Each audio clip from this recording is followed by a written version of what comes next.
Welcome back. On today's video, we're going to cover a topic that has been extremely hard to put together for some reason. It shouldn't be this hard, but it compares a lot of our inherent thought processes, something that we think we know, and it's really not quite as simple as we thought it may be. So we're talking about renting a home versus buying a home. I was watching a version of the Financial Audit with Caleb Hammer, and a financial influencer was on that channel telling Caleb, kind of giving him a hard time about having bought a home in San Antonio, Texas, and told him that he should have just rented, taken the down payment and the savings between the rental price and the owning price, and he would come out far ahead financially.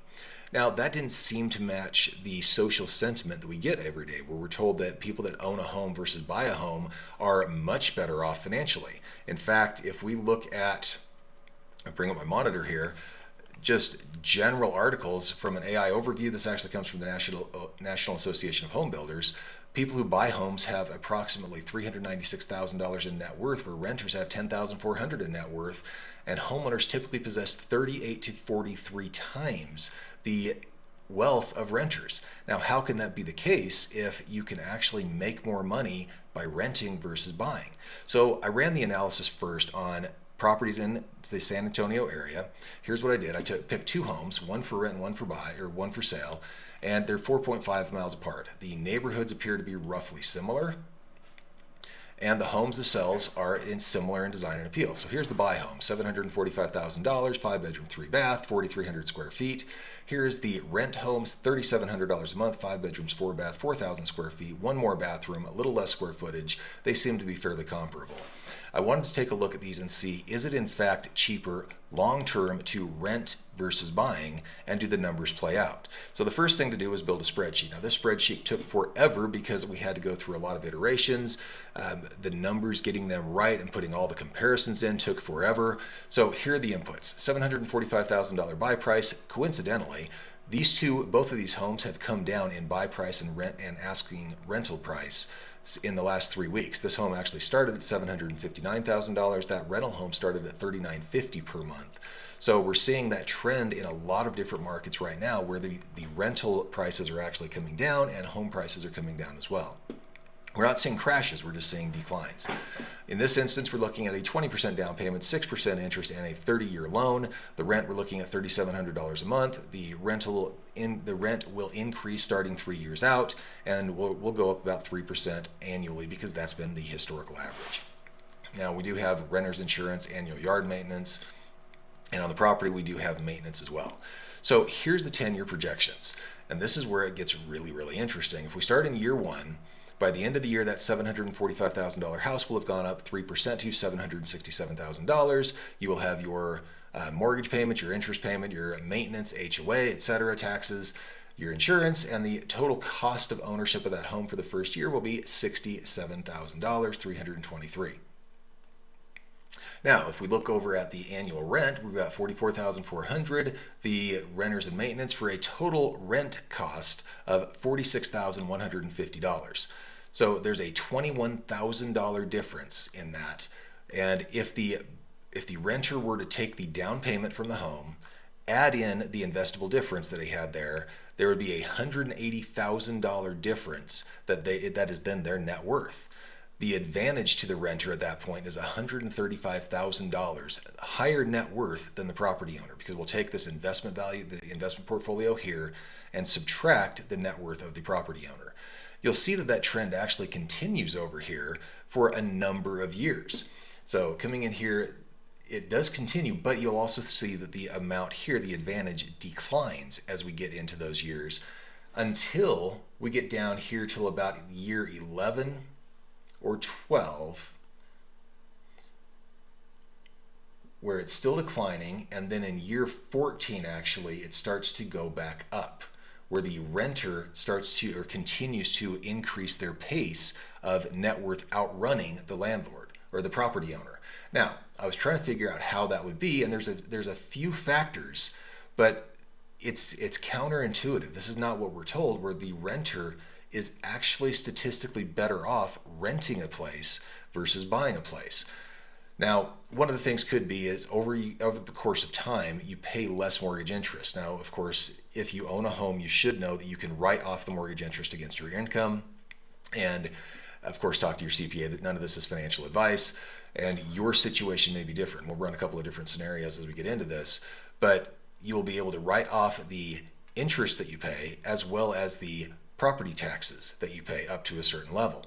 So if that's the case, then as your principal payment goes up, your mortgage interest deduction goes down, which then if you're investing the difference as a renter, you'll get less of a write-off, and the renter will have more money to invest.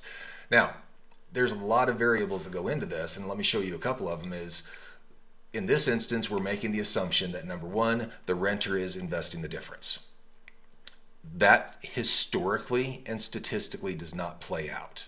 Generally, someone has their housing costs, they pay their housing costs, and they spend the difference.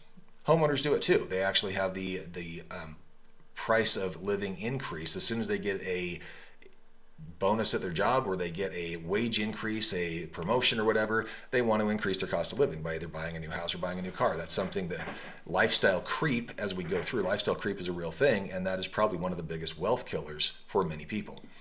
So that's probably one of the factors. Here we're also assuming, so the assumption is that the renter is investing the difference. We're also assuming, however, that the homeowner is going to take this difference here, these write-offs that they get in their taxes, and reinvest those tax savings into their net worth, which we know doesn't happen as well. So what we really start to see as we get down here into the 30-year range, if the renter were to continue investing the difference, not touching that number, they would have a $3.6 million portfolio to the home buyer's $2.8 million portfolio, and they would be $758,000 ahead at that time frame.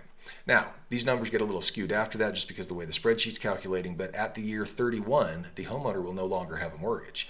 Their mortgage payment will not go up because they own the house. Their taxes will still go up, their insurance will still go up, but they're not having to be worried about that anymore, and so their cost of living will go down dramatically at that point, and they will be in more control. So a couple of other things that I wanted to bring up. When we're looking at statistical probabilities, the rent versus buy scenario is pretty appealing. However, if we look at the spreadsheet put together by Ion Housing, the major distribution of assets on household balance sheets in the year 2022, homeowners generally had a lot of wealth, of course, built in the homeowner, their primary residence, and you see it continues across all trends where, of course, the renter is not going to have anything there. But where we would expect to see this, if the statistical probabilities were to play out, is other assets is where the renters would be putting their time and efforts. And we do see, at least here, that there is some vehicles and other non-financial assets where the renter is putting their interests. However, the homeowners have the same thing. Business interests, it's not really there. Other financial assets, there are some there, but again, the homeowners generally have more in that category. So what we're really seeing, or at least what we're appearing to see, is there's a couple of differences. And this is going to go back to more my experience when I was working in the finance world, and I would see hundreds of credit reports a month. We would go through different loan scenarios, different versions, what could happen, why it would happen. And generally what I would see is two things. Number one, the renters just didn't make enough money.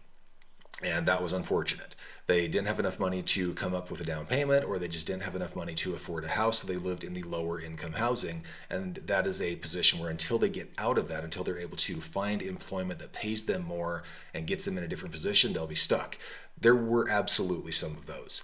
However, there was also a different scenario that played out. There were a lot of people who made plenty of money but made financial decisions that didn't put them in a home. They wanted the experiences, they wanted the car, they wanted the whatever item it was. They were spending thousands of dollars on Christmas presents, putting them on credit cards and paying them off over the years.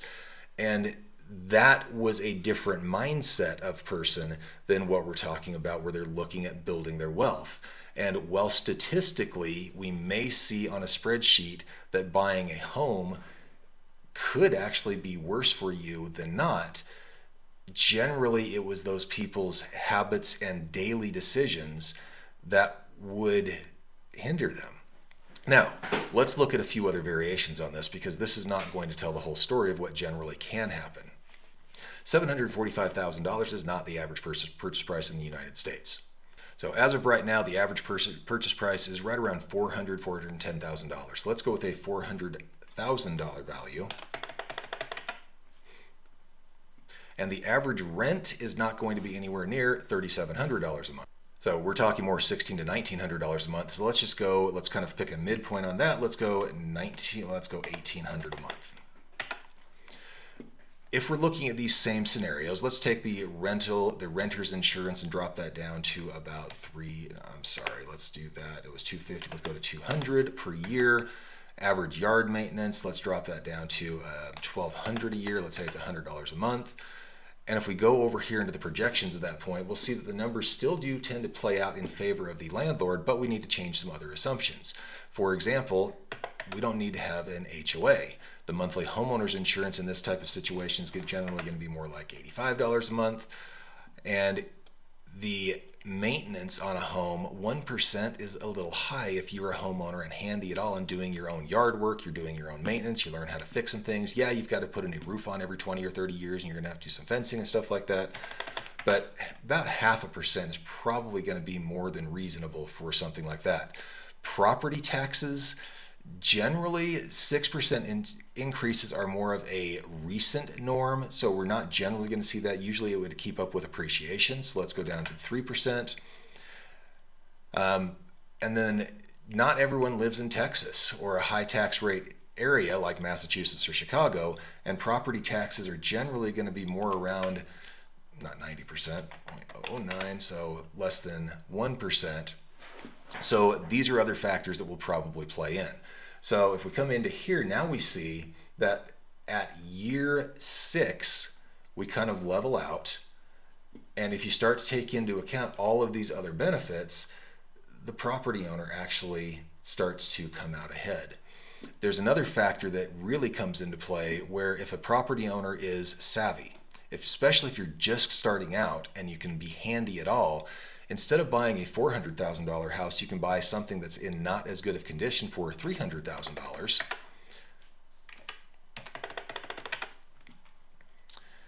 And over here, that $300,000, yes, you start to see over here, they actually come out ahead, but at the end of year 1, if you do some work on that, you could take that $300,000 house and it becomes worth $350,000. And all of a sudden, the net worth numbers by year 2 become dramatically different. So the takeaway from all of this is, for your average consumer in different markets who wants to have that high-end home, and they want to do it as a new home, not put any work into it, have everyone else help them out with the maintenance and all the other stuff, you know what? It actually could be more beneficial to be a disciplined renter. And what do I mean by that? Well, if you're disciplined and you actually do invest the difference every single month and you have a down payment, but you don't want to put it in the house, you want to put it into the market and not spend it, then you can significantly better your position over someone who buys a home. However, if you are just like most people, and unfortunately it's the case where it's easier to have fun with that money or spend it on something because you can, then you may not find out that renting is actually better than buying. The other factor that you have to keep in mind is some people don't mind just having a rental house. They don't want to maintain it. They don't want to take care of it. There is absolutely nothing wrong with it. No yard maintenance, no home maintenance. If there's a problem, you call the landlord, you have them fix it. That's perfectly fine. That is okay. It also comes with restrictions where the landlord may say, well, you can't paint it. You can't do these other items. You can't work on your car in my garage. Those are all restrictions that are very common for a landlord to say, or you can't have the pet you want, or that will cost you more money. And all of those restrictions may be something that don't play into your lifestyle. So at the end of the day, this is a personal decision. Hopefully these numbers have shown you that there are variations where it can be beneficial to rent or it can be very beneficial to buy. And it all comes down to your financial situation. So you've got to look at that. Again, this is not financial advice. This is looking at all sides of the picture and hopefully coming up with more details that help you understand. Is it better to buy for you, or is it better for you to rent? And after you've come to that decision for yourself, then you can make an informed decision. I hope this has been helpful. If it has, please give us a like down below. If this is something that you know that other people can use, please do share this video. And if you'd like to see more content like this and a whole host of other things, do consider subscribing. Thanks for being here. We'll see you on the next one.